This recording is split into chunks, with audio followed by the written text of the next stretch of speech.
Desde los decadentes callejones de la vieja Shanghái, Se ocupaban de todos los vicios, y no exagero. a las peligrosas calles de Chinatown, Había bandas de chinos por todas partes, se pegaban tiros los unos a los otros. el crimen organizado chino ha tomado muchas formas a lo largo de los siglos. Es un mundo de lampa impregnado de mitos. A los miembros del crimen organizado chino les gusta identificarse con los antiguos guerreros. Y formado en el terror. El equivalente a disparar a las piernas era cortar todos los tendones del cuerpo, lo que convertía a la persona en una especie de masa gelatinosa. Pero su meta siempre ha sido la misma. Ganarán dinero recurriendo a cualquier método.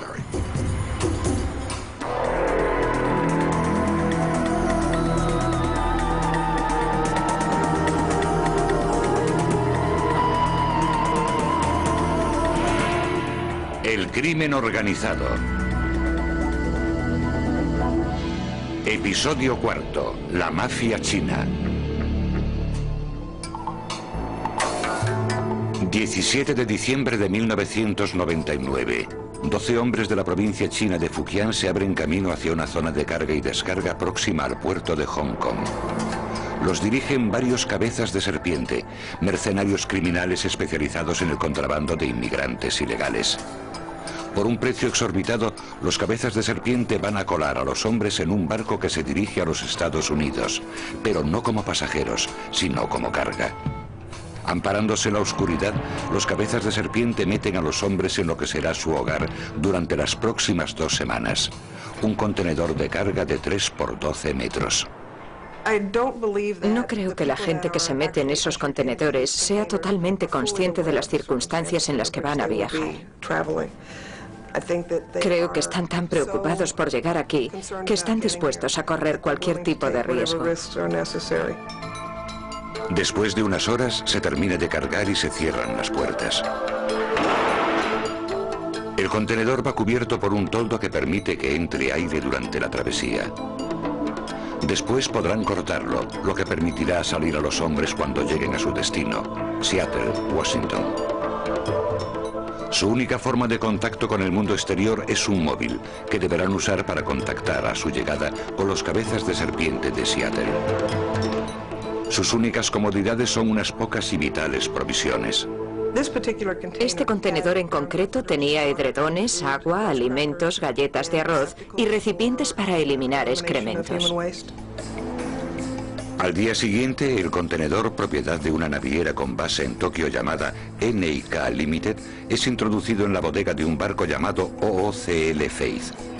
A los agentes de la compañía se les ha dicho que el contenedor lleva un cargamento de unidades de maquinaria textil. Sobre él se apilan 8 contenedores más. Atrapados en su interior, los hombres de la provincia de Fujian se preparan para un viaje de 14 días de duración y 6.000 millas, un descenso a los infiernos. Les daba mucho miedo morirse o pensar en lo que podría pasarles durante el viaje, pero ya se habían comprometido, no había vuelta atrás. El tráfico de carga humana es solo uno de los muchos negocios ilegales que han convertido a la mafia china en una fuerza a nivel mundial. La mejor forma de resumir el crimen organizado chino es decir que es un supermercado del delito. Están dispuestos a asesinar por dinero, secuestrar, extorsionar, prestar dinero, blanquearlo, cometer delitos de guante blanco, delitos informáticos, cualquier delito que les ayude a conseguir cualquier tipo de ganancia económica. Pero durante los últimos 20 años el negocio de introducir ilegales ha crecido más que otros. Cada año introducen en los Estados Unidos a miles de ilegales chinos, usando una amplia variedad de conductos facilitados por una red global de cabezas de serpiente. Es una empresa criminal muy amplia, ocurre en todas las fronteras terrestres, puertos y aeropuertos internacionales de los Estados Unidos. La gran mayoría de los que intentan colarse en los Estados Unidos, como los 12 hombres del OOCL Faith, proceden de la provincia costera de Fujian. Durante siglos los que emigran de Fujian se han lanzado al mar en busca de una vida mejor. Hoy miran hacia la montaña de oro, los Estados Unidos, donde un trabajador medio gana 10 veces más de lo que gana un fujianés medio. Incluso el salario más reducido de aquí puede ayudar a aldeas enteras de la provincia de Fujian. Hasta las peores condiciones de aquí son mejores que las mejores de allí. La recompensa de un viaje con final feliz puede ser enorme. Una nueva vida en América y dinero para enviar a la China. Pero los riesgos también son enormes. Los cabezas de serpiente cobran unas tarifas desmesuradas por sus servicios. Piensen en el margen de beneficio que queda si introducen 20, 30 o 40 chinos en los Estados Unidos a aproximadamente $40.000 por persona. Lo normal es que una familia o una aldea, o bien alguien que ayude desde los Estados Unidos, reúna el dinero para pagar el primer plazo de lo que cuesta enviar a uno de sus hijos a los Estados Unidos. Sin embargo, antes de que el joven pueda empezar a enviar dinero a casa, primero ha de pagar el resto de su deuda con el cabeza de serpiente. Casi siempre el resultado es una especie de contrato de servidumbre. Muchas horas de trabajo en restaurantes o talleres ilegales para un inmigrante ilegal a merced de un sindicato del crimen. Junto con el contrabando de ilegales vienen la extorsión, el secuestro y graves delitos de violencia que incluyen la muerte. No se trata solo de meter a un ilegal en un barco y dejarlo en una playa. Es una actividad que lleva aparejados otros delitos. A pesar de los peligros, los hombres encerrados en el barco están dispuestos a someterse al terrible viaje a través del Pacífico. Sabían que ese era el riesgo que debían correr para conseguir lo que para ellos es lo más importante de su vida, llegar a los Estados Unidos. Pero tras 12 días en el mar, su plan empezó a fallar.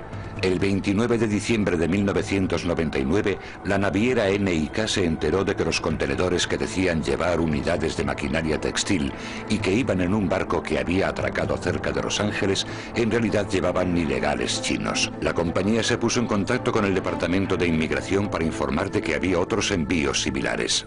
Había 3 contenedores más enviados por la misma compañía que habían declarado el mismo tipo de contenido. Uno de esos contenedores iba a bordo del OOCL Faith. 6:30 de la mañana del 2 de enero de 2000. El OOCL Faith atraca en Seattle. Los agentes de aduanas y del Servicio de Inmigración están esperando y preguntándose con qué se van a encontrar. Por fin, después de 2 horas, el contenedor es retirado del barco y depositado aparte. Utilizando máscaras para protegerse de las enfermedades de transmisión aérea, los agentes de aduanas fuerzan la cerradura con cuidado. Hay muchos factores desconocidos a tener en cuenta antes de abrir un contenedor. No sabremos si habrá gente necesitada de atención médica o si habrá gente armada. Cuando se abren las puertas, un olor a basura y a excrementos impregna el aire. Los traductores ordenan en mandarín a los hombres que salgan.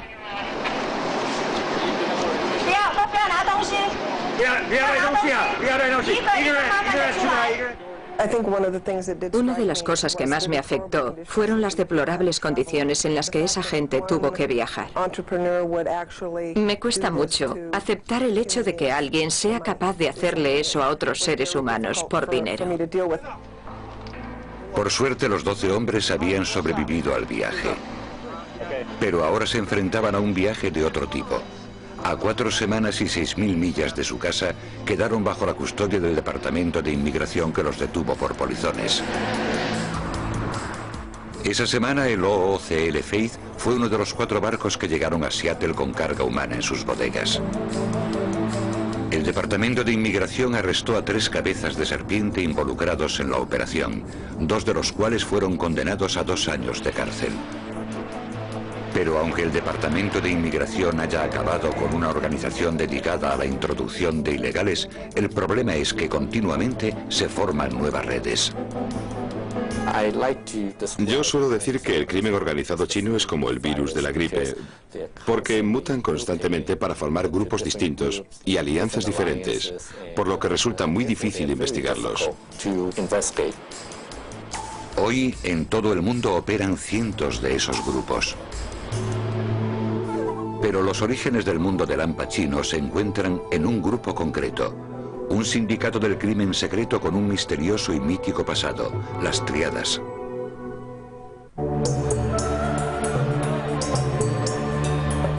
Actualmente el mundo del hampa chino está formado por cientos de diferentes organizaciones criminales. Pero sus raíces se encuentran en un solo grupo, una antigua hermandad llamada la Asociación del Cielo y la Tierra, más conocida como las Tríadas. Los orígenes de la banda más conocida de la China son motivo de debate desde hace mucho tiempo. Según la leyenda conocida por muchos chinos, la historia comienza en 1671 en un monasterio Shaolin de la provincia de Fujian. Allí un grupo de monjes budistas lleva una vida de sencillez y aislamiento. Cuando no meditan, perfeccionan un tipo de arte marcial que llegaría a ser conocido como Kung Fu. Un día los monjes se enteran de que los ejércitos bárbaros se acercan a la capital, Pekín, y amenazan con derrocar el imperio Qing. Supone un cataclismo. Los ejércitos imperiales no son lo bastante fuertes como para resistir, por lo que un emperador desesperado pide ayuda a todo el mundo para rechazar la invasión.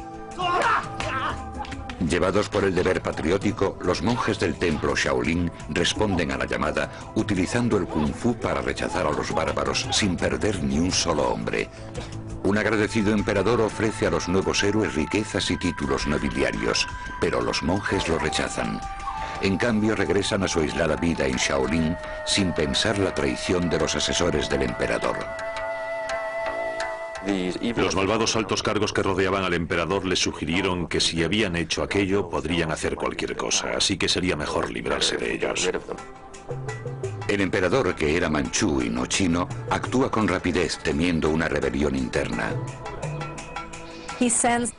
Envía un grupo especial a Fujian, armado con veneno y pólvora, y en un banquete de celebración, los invitados emborrachan a los monjes y después prenden fuego al templo. Las llamas devoran el monasterio, matando a casi todos los monjes Shaolin. Los 5 únicos supervivientes caminan durante días para huir de las tropas del emperador. Por fin se detienen a descansar junto a un arroyo donde descubren un pebetero que flota en el agua. Lleva unos caracteres chinos que dicen: derrocad a los Qing, restaurad a los Ming. Aquellos monjes, al ver el pebetero, pensaron: el cielo nos ha enviado un mandato. Para los monjes el mandato está muy claro: deponer al emperador que los ha traicionado y restablecer la dinastía Ming para que la China vuelva a ser gobernada por los suyos. De este encargo patriótico surge una nueva hermandad que los 5 monjes se encargan de expandir por toda la China. Durante siglos, las distintas versiones de esta historia han dado forma a la mística de las Tríadas. Sin embargo, los historiadores dicen que la leyenda de los monjes Shaolin es solo eso, una leyenda. De hecho, afirman que no hay nada noble en el nacimiento de las Tríadas. A los miembros del crimen organizado chino les gusta identificarse con esos antiguos héroes y guerreros para darle un toque especial a sus actividades delictivas. Para mí no es más que puro cuento. Según los eruditos, la auténtica historia de las Tríadas comienza en la provincia de Fujian durante el siglo XVIII. Era una época de agitación económica y los jóvenes que vivían al margen de la sociedad se vieron obligados a marcharse en busca de trabajo. Pero en Fujian los caminos eran peligrosos porque estaban llenos de bandidos y ladrones. En el siglo XIX, Fujian es el salvaje oeste de la China. Cualquiera estaba expuesto a que en cualquier momento lo insultasen, abusaran de él, le robasen, se aprovecharan de él, lo estafasen o incluso lo matasen. Como medida de protección, los jóvenes se juntaban para formar sociedades de ayuda mutua. Eran como familias adoptivas, hermandades unidas por sus juramentos de lealtad. Si estabas en el mercado y alguien intentaba engañarte, podías decir: si sigues engañándome, llamaré a mis hermanos y cuando acabe el mercado te machacarán la cabeza. Pronto, las sociedades fundadas para defenderse comenzaron a delinquir también. Los hombres que entraban en esas sociedades, que las necesitaban, no eran angelitos, ocupaban el escalón más bajo de la sociedad. Se dice que aquí, en este templo, un grupo de monjes itinerantes formó una hermandad secreta en 1761. La llamaron la Asociación del Cielo y la Tierra, nombre inspirado en la imagen tradicional china del orden cósmico, el cielo encima, la tierra debajo y los seres humanos en el medio. Para representar esta relación, la Asociación del Cielo y la Tierra tomó como emblema un triángulo equilátero, símbolo que con el paso del tiempo dio lugar a su nombre occidental, las Tríadas. En poco tiempo, distintas ramas de esta nueva hermandad comenzaron a surgir por toda la provincia de Fujian. No tenían un padrino, un papa, una figura central. La sociedad se fundó como una serie de pequeñas unidades o células autónomas que parecían surgir casi al azar. Los nuevos miembros iniciaban con un solemne ritual cuyos elementos se siguen usando actualmente en las Tríadas. El ritual solía empezar cuando los iniciados pasaban por debajo de varias espadas alzadas, lo que simbolizaba la entrada a una nueva familia. Después se sacrificaba un animal al que se desangraba y cuya sangre se mezclaba con vino y cenizas de incienso. Los iniciados se pinchaban un dedo añadiendo su propia sangre a la mezcla. Al final, tras jurar que nunca traicionarían los secretos de la hermandad, bebían. Durante décadas la Asociación del Cielo y la Tierra consiguió escapar al control del gobierno. Pero en 1787 el emperador descubrió su existencia. Debido a su mitología mesiánica, la leyenda de los monjes Shaolin, la misteriosa sociedad podía representar un peligro para la dinastía en el poder. Y se lanzaron a una caza de brujas por toda la costa de Fujian, donde en algunos lugares fueron casa por casa en busca de los supuestos miembros de la Sociedad del Cielo y la Tierra. Pero la caza de brujas no salió bien. Cuanto más interés ponía un gobierno en acabar con ellos, más crecían y se expandían. Algunos miembros pasaron a la clandestinidad y se repartieron por toda la China, llevando con ellos los secretos de su criminal hermandad. Casi de repente, la fracasada persecución del gobierno convirtió a la Asociación del Cielo y la Tierra en la sociedad secreta más famosa y célebre de la China. Durante el siglo siguiente, las Tríadas se extenderían por todo el sudeste asiático y se establecerían en los barrios chinos de Norteamérica. Sus actividades ilícitas abarcaban cualquier campo: tráfico de drogas, prostitución, juego. Y como las Tríadas formaban el grupo que definía el crimen organizado chino, surgieron decenas de imitadores. Con el tiempo, uno de ellos controlaría el oro blanco del tráfico de opio de la China y con él la ciudad más decadente del mundo, Shanghái.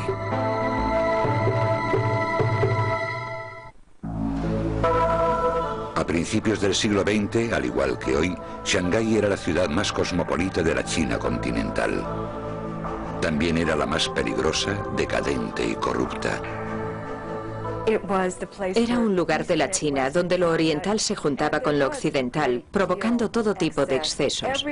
Se ocupaban de todos los vicios, y no exagero. La ciudad era en realidad tres mundos dentro de uno: los territorios británico, francés y chino, cada uno custodiado por su propia policía.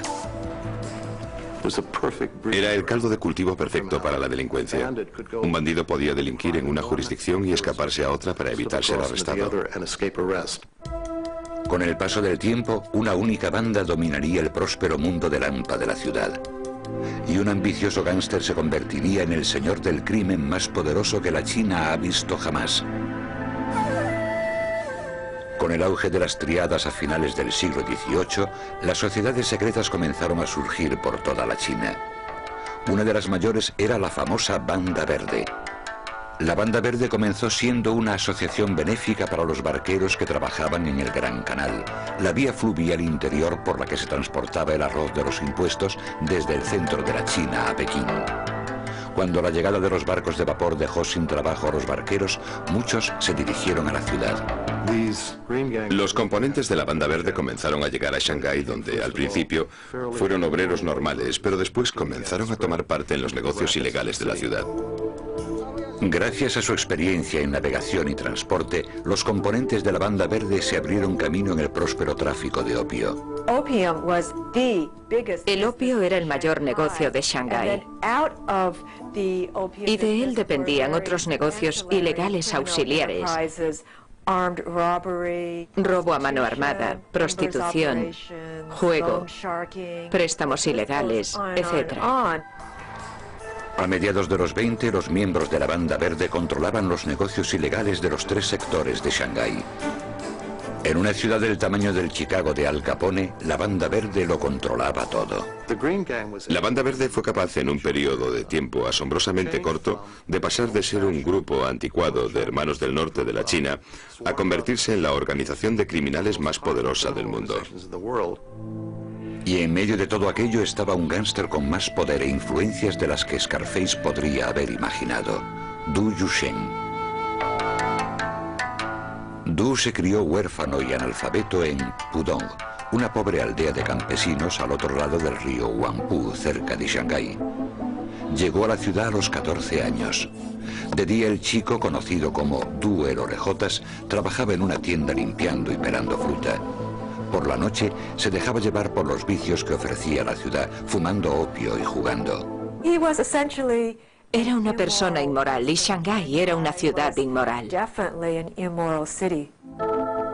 Alrededor de 1910, Du juró su entrada en la hermandad secreta del crimen de la Banda Verde.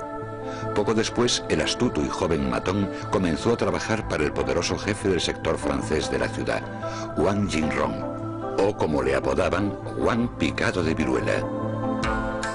Wang era uno de los gánsteres más temidos de Shanghái. Además, también era el jefe de la policía china del sector francés de la ciudad, también conocido como Concesión Francesa. Wang era valioso no solo porque pudiera proporcionar información a la policía francesa, sino porque podía manejar el mundo del AMPA de la Concesión Francesa. En la Concesión Francesa, los gánsteres no compraban a la policía, eran la policía. Du Yusheng buscó los favores del jefe del crimen y llegó a convertirse en la mano derecha de Wang. Pero solo estaba esperando su momento. En Shanghái, la lealtad no te lleva a lo más alto. En 1924, cuando su mentor cometió un fatídico error, Du vio la oportunidad de entrar en acción. Todo comenzó una noche en la ópera. Wang Jinrong, el viejo padrino, era aficionado a la ópera. De hecho, era el propietario de un teatro de ópera que, en parte, había construido para agradar a una estrella de la ópera con la que estaba obsesionado. Iba 2 o 3 noches por semana a verla actuar. Esa noche, el hijo del jefe militar más importante de la región se encontraba entre el público. Cuando acabó la función, el joven y sus amigos comenzaron a silbar y a abuchear a la estrella preferida de Wang. Furioso por el insulto, Wang ordenó a sus guardaespaldas que le dieran una lección al arrogante príncipe. Se lo llevaron afuera y le dieron una paliza. Pero por una vez, Wang había ido demasiado lejos. En esa época los jefes militares eran los personajes más poderosos de la China. Controlaban el país desde 1911, cuando los rebeldes nacionalistas derrocaron al último emperador Qing, pero fracasaron a la hora de crear un gobierno nacional unificado. 2 noches más tarde, cuando el jefe militar secuestró a Wang y lo encerró, el gángster no pudo hacer nada. Para él fue una humillación terrible. Perdió toda su credibilidad. Wang Picado de Viruela, la persona más poderosa de la Concesión Francesa en la cárcel. Esto provocó el miedo entre la mayoría de los miembros de la organización criminal que él controlaba. El texto chino decía que parecían hormigas sobre una plancha de hierro caliente. ¿Qué hacemos ahora? Se han llevado a nuestro jefe. Sin embargo, Du Yusheng no se dejó llevar por el pánico. En cuanto vio su oportunidad, no la dejó pasar. Sabía que podía desplazar a Wang Jinrong. Primero, Du pagó al jefe militar para que liberase a Wang Jinrong. Naturalmente, después de eso ya nada fue igual. Wang Picado de Viruela tenía que mostrarse agradecido a Du Yusheng. A partir de aquel día, Du Yusheng fue el verdadero jefe de la Banda Verde. Fue un golpe de estado muy bien organizado, pero Du no se quedó ahí. También consiguió que el jefe militar aceptase proporcionar protección militar a los cargamentos de opio que llegaban a la ciudad. Así pudo hacerse con el control del negocio ilegal más lucrativo de Shanghái. Y pronto forjaría una alianza que le aseguraría dicho control durante muchos años. En 1923 las tropas del Partido Nacionalista se habían aliado con los rebeldes comunistas en una campaña para derrotar a los jefes militares y reunificar la China. La coalición se apoderó del norte, haciéndose con la región que rodeaba Shanghái. Pero la alianza nunca había sido demasiado sólida. El líder nacionalista, Chiang Kai-shek, no se fiaba de los comunistas y temía por su propio futuro si estos conseguían apoderarse de Shanghái. En 1927, Chiang se puso en contacto con la figura más poderosa del mundo del AMPA de la ciudad, Du Yushen. El general le pidió a Du que utilizara la fuerza de la Banda Verde contra los comunistas, que por entonces estaban organizando una huelga masiva en la sección china de Shanghái. Du aceptó velando por sus intereses. El futuro del monopolio del opio, que él más o menos tenía en Shanghái, se veía amenazado por la victoria comunista. El 12 de abril de 1927, a las 4 de la madrugada, en el centro de Shanghái, un penetrante silbido atraviesa el silencio del alba. A esa señal, miles de miembros de la Banda Verde acceden a la sección china de Shanghái, provocando un brutal ataque contra los huelguistas comunistas. Había comenzado la masacre conocida como el Terror Blanco. Los esbirros de Du sacaban a los hombres a la calle y los atravesaban con sus bayonetas o les disparaban. Un testigo dijo que las cabezas rodaban por las cunetas como si fueran ciruelas maduras. En cuestión de horas, los hombres de Du masacraron a casi 5.000 personas. El gángster le había entregado la ciudad a Chiang Kai-shek y ahora quería su recompensa. En abril de 1927, el jefe del mundo del crimen de Shanghái, Du Yushen, organizó la salvaje matanza que sería conocida como Terror Blanco. Los componentes de la Banda Verde asesinaron a miles de comunistas, permitiendo que las fuerzas nacionalistas de Chiang Kai-shek se alzaran con el control de la ciudad. Como recompensa, a Du se le concedió el grado de general del ejército nacionalista. Y junto con el cargo llegó lo que el gángster deseaba más que cualquier otra cosa: la respetabilidad. Es el acontecimiento que lo sitúa en un pedestal, por encima de los demás. Y esto hace que empiece a considerarse un político y no solo un criminal. El inculto gángster decidió convertirse en un caballero de Shanghái. Contrató eruditos para que redactasen trabajos sobre su familia, aunque él no sabía leer. Entregó tanto dinero a obras benéficas que en 1931, en el Quién es quién de la China, aparecía como un generoso filántropo. Acabaría siendo directivo de 5 bancos y de una universidad, además de ocupar un alto cargo en la Cámara de Comercio. Y siguió formando parte de la vida social de Shanghái. Este hombre, que surgió del escalón más bajo de la sociedad, ahora es el líder social de Shanghái. Cuando entra en un club nocturno, todo el mundo dice: ahí está, es él. Pero detrás de la fachada de respetabilidad, Du conservó su alma de gángster. Se ha dicho que Du era el Horacio Alger chino. Eso es cierto, pero también era el Al Capone chino. Desde su base en el sector francés, Du mantuvo su puño de acero cerrado sobre el mundo del AMPA de Shanghái. Cualquiera que lo contrariara se arriesgaba a experimentar una truculenta forma de justicia. El equivalente a disparar a las piernas era cortar todos los tendones del cuerpo, lo que convertía a la persona en una especie de masa gelatinosa. Para Chiang Kai-shek, el miedo inspirado por Du y sus secuaces se convirtió en una herramienta muy útil para recaudar fondos. Necesitaban a la Banda Verde por su fuerza, ya que muchos de los ciudadanos más ricos de Shanghái vivían en secciones de la ciudad que no estaban bajo el control chino. ¿Quién podía entrar en la concesión francesa y secuestrar o matar a un banquero con impunidad? Los hombres de Du Yushen. Du Yushen se convirtió en el instrumento de terror que asustaba a la clase capitalista de Shanghái. La relación de Du con los nacionalistas también le sirvió a este para llenarse los bolsillos. Tras el Terror Blanco, el gángster se convirtió en el jefe del llamado Comité para la Supresión del Opio, la agencia encargada de todo el opio ilegal confiscado por las autoridades. Du ya tenía el monopolio del tráfico de opio de Shanghái y ahora, gracias a su puesto en el gobierno, también controlaba las enormes cantidades de droga de las que se incautaban los nacionalistas. Se trata de un negocio redondo. Sería como coger la cocaína almacenada en la sala de pruebas y que la propia policía la vendiese de nuevo en las calles. A principios de los 30, el poder de Du sobre el mundo del AMPA de Shanghái parecía inquebrantable. Se había convertido en el gángster más poderoso de la China y en uno de los hombres más influyentes de Shanghái. Pero el futuro traería consigo el desplome de su imperio y la destrucción de sus sueños de honor. En 1937, las eternas tensiones entre la China y el Japón acabaron en guerra.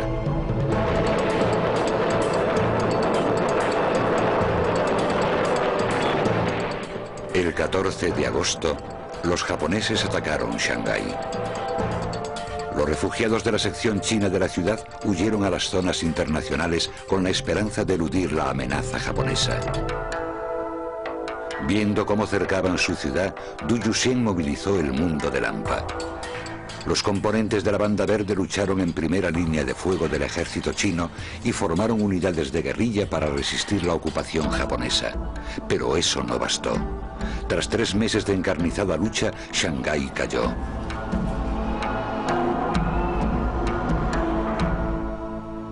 Du Yuxian, junto con otros líderes de la ciudad, subió a bordo de un carguero y huyó a Hong Kong. El mundo del AMPA chino ya no volvería a ser el mismo. En septiembre de 1945, un mes después del fin de la Segunda Guerra Mundial, Du Yuxian regresó a Shanghái por primera vez en 8 años. Esperaba que la ciudad que él había intentado salvar lo recibiese como un héroe, pero no iba a ser así. Para su sorpresa, las multitudes que lo veían lo abucheaban porque los había abandonado. Los había dejado vivir bajo la ocupación japonesa, se había ido a Hong Kong y no tuvo que sufrir todo lo que ellos habían sufrido.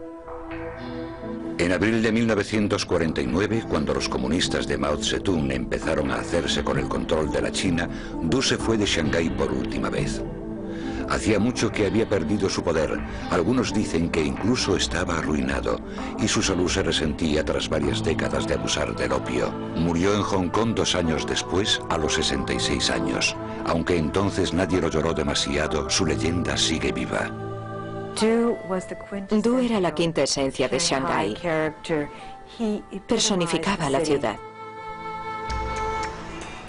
La revolución comunista acabó con el reinado de la Banda Verde en Shanghái, pero no destruyó el mundo del AMPA chino. Con cientos de bandas operando en el extranjero, el poder pasó del continente a la diáspora china. Con el paso del tiempo, una oleada de inmigrantes convertiría el barrio chino de Nueva York en un semillero para el crimen organizado chino. Y un joven y violento matón declara la guerra con el fin de controlarlo. Ciudad de Nueva York, 1977. En Mott Street, en pleno centro de Chinatown, se ha desatado la guerra. Había bandas de chinos por todas partes, se pegaban tiros los unos a los otros. En medio de todo se encuentra Nicky Louis, el joven y ambicioso líder de una banda. Es su barrio. Al igual que John Gotti se sentaba delante del Raven Night Club, pues este controlaba Mott Street. Con 1,73 de altura y 54 kilos de peso, Nick Louis no da la talla de una leyenda del AMPA. Pero su carisma lo convierte en una de las figuras más temidas de Chinatown, uno de los centros del crimen organizado chino en Norteamérica.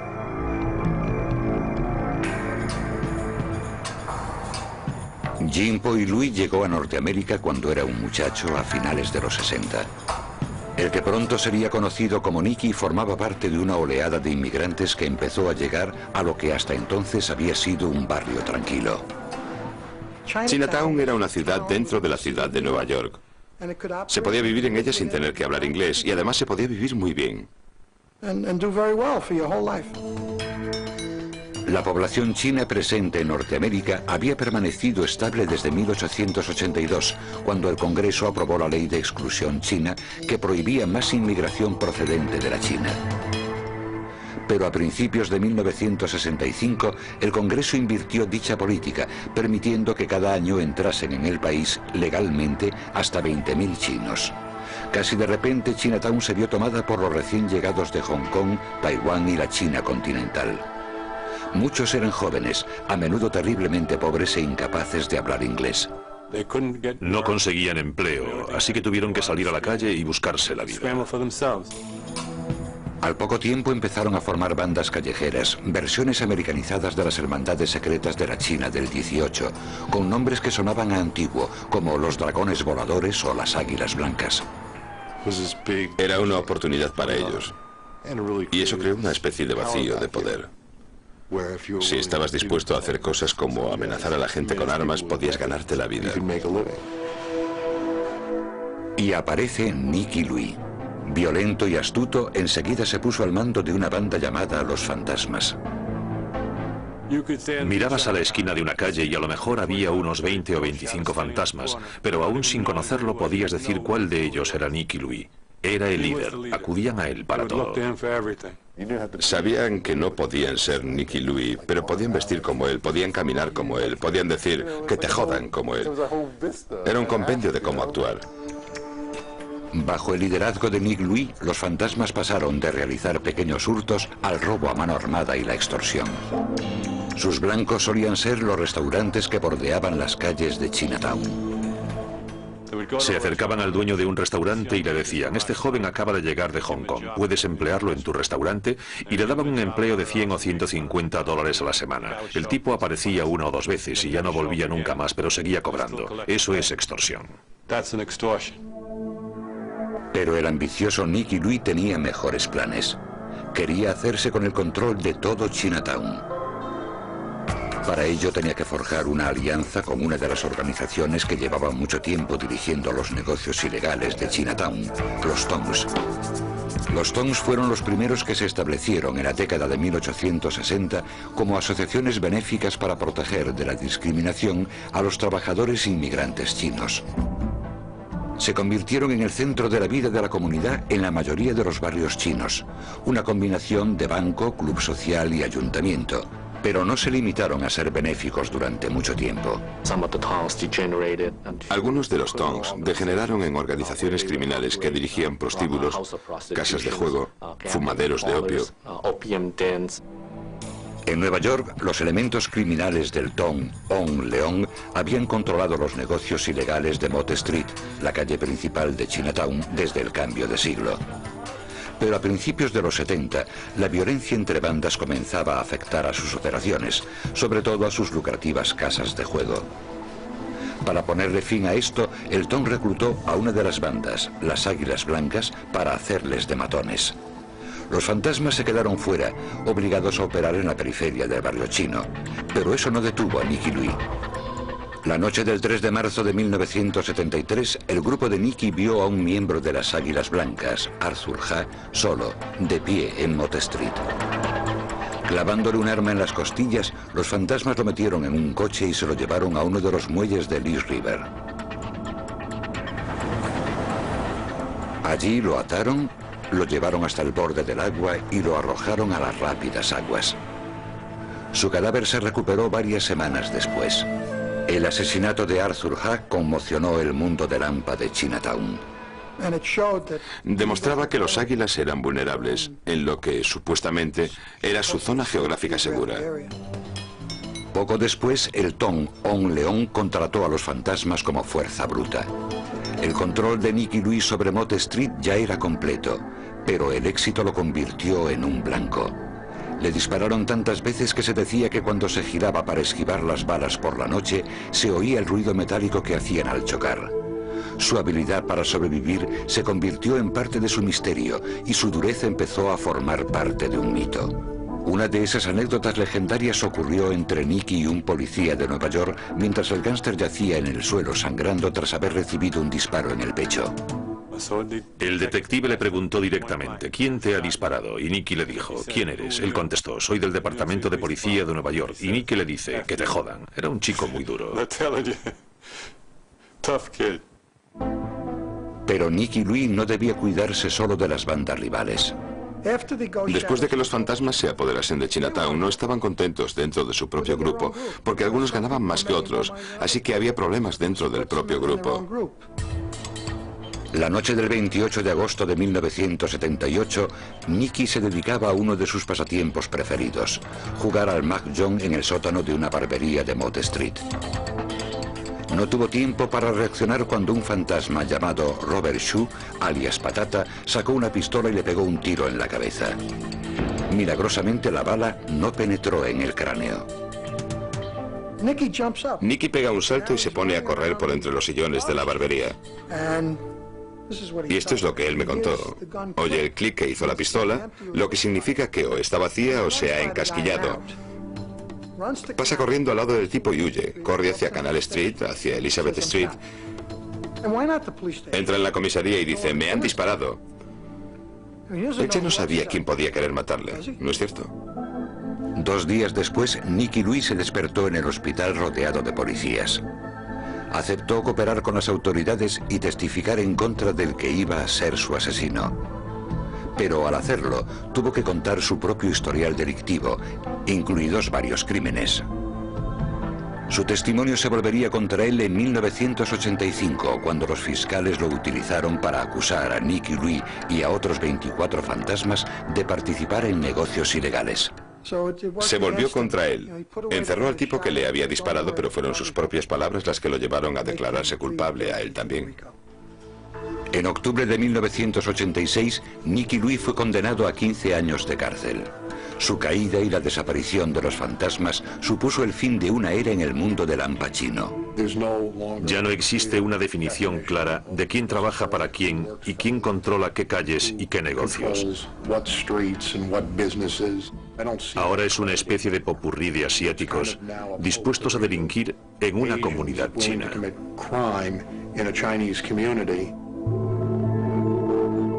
Desde que se fundó la Asociación del Cielo y la Tierra hace más de 2 siglos, el mundo del Al Pacino ha sobrevivido y prosperado, pero no ha perdido ni un ápice de su misterio. Hoy en los Estados Unidos se compone de una escurridiza serie de alianzas en constante cambio que solo tienen en común el deseo de enriquecerse. Se dedican a todo, desde el contrabando de heroína hasta el contrabando humano, y han comenzado a traspasar las fronteras de sus propias comunidades. Están dispuestos a trabajar con cualquiera, mientras consigan ganar dinero. Por eso se han convertido en una amenaza mucho más significativa a la seguridad de los ciudadanos de este país. No resulta sencillo definir claramente el crimen organizado chino en la actualidad. Es algo muy complejo, muy intrincado, hay muchos espejos y mucho humo. Es una entidad en la que resulta muy difícil penetrar.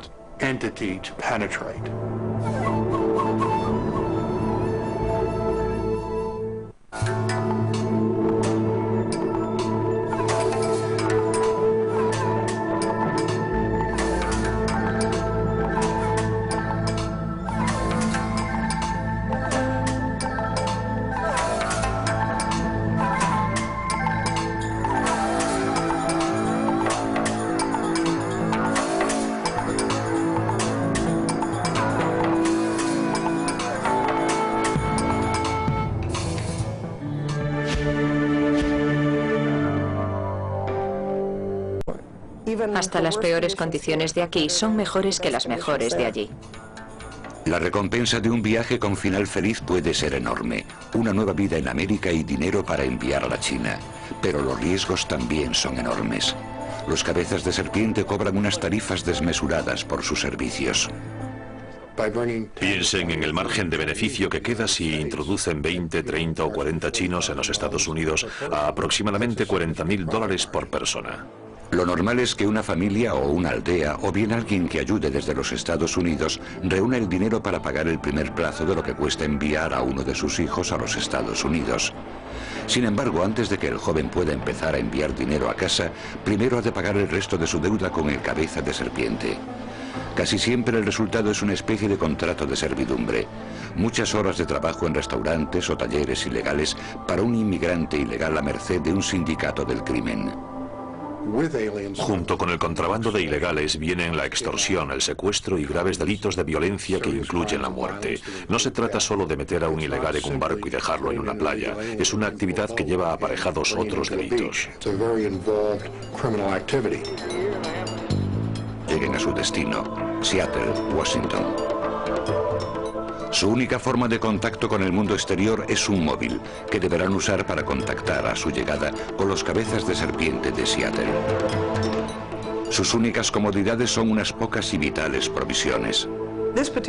Este contenedor en concreto tenía edredones, agua, alimentos, galletas de arroz y recipientes para eliminar excrementos. Al día siguiente, el contenedor, propiedad de una naviera con base en Tokio llamada NIK Limited, es introducido en la bodega de un barco llamado OOCL Faith. A los agentes de la compañía se les ha dicho que el contenedor lleva un cargamento de unidades de maquinaria textil. Sobre él se apilan 8 contenedores más. Atrapados en su interior, los hombres de la provincia de Fujian se preparan para un viaje de 14 días de duración y 6.000 millas, un descenso a los infiernos. Les daba mucho miedo morirse o pensar en lo que podría pasarles durante el viaje, pero ya se habían comprometido, no había vuelta atrás. El tráfico de carga humana es solo uno de los muchos negocios ilegales que han convertido a la mafia china en una fuerza a nivel mundial. La mejor forma de resumir el crimen organizado chino... La mafia china. 17 de diciembre de 1999. 12 hombres de la provincia china de Fujian se abren camino hacia una zona de carga y descarga próxima al puerto de Hong Kong. Los dirigen varios cabezas de serpiente, mercenarios criminales especializados en el contrabando de inmigrantes ilegales. Por un precio exorbitado, los cabezas de serpiente van a colar a los hombres en un barco que se dirige a los Estados Unidos, pero no como pasajeros, sino como carga. Amparándose en la oscuridad, los cabezas de serpiente meten a los hombres en lo que será su hogar durante las próximas 2 semanas. Un contenedor de carga de 3 por 12 metros. No creo que la gente que se mete en esos contenedores sea totalmente consciente de las circunstancias en las que van a viajar. Creo que están tan preocupados por llegar aquí que están dispuestos a correr cualquier tipo de riesgo. Después de unas horas, se termina de cargar y se cierran las puertas. El contenedor va cubierto por un toldo que permite que entre aire durante la travesía. Después podrán cortarlo, lo que permitirá salir a los hombres cuando...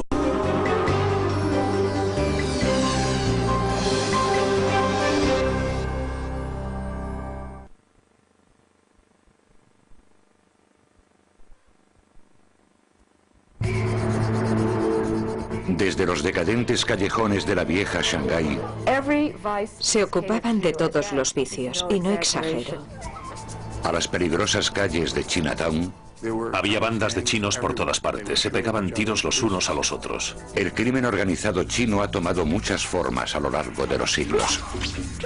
Es un mundo de lampa impregnado de mitos.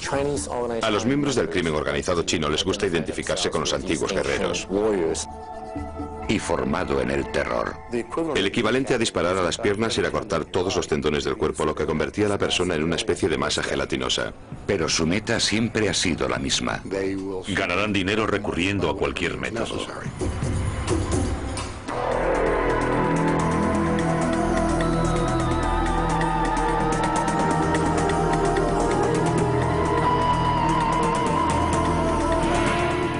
El crimen organizado. Episodio 4. Es decir, que es un supermercado del delito. Están dispuestos a asesinar por dinero, secuestrar, extorsionar, prestar dinero, blanquearlo, cometer delitos de guante blanco, delitos informáticos, cualquier delito que les ayude a conseguir cualquier tipo de ganancia económica.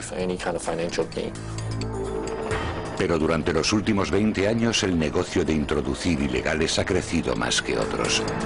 Cada año introducen en los Estados Unidos a miles de ilegales chinos, usando una amplia variedad de conductos facilitados por una red global de cabezas de serpiente. Es una empresa criminal muy amplia. Ocurre en todas las fronteras terrestres, puertos y aeropuertos internacionales de los Estados Unidos. La gran mayoría de los que intentan colarse en los Estados Unidos, como los 12 hombres del OOCL Faith, proceden de la provincia costera de Fujian. Durante siglos los que emigran de Fujian se han lanzado al mar en busca de una vida mejor.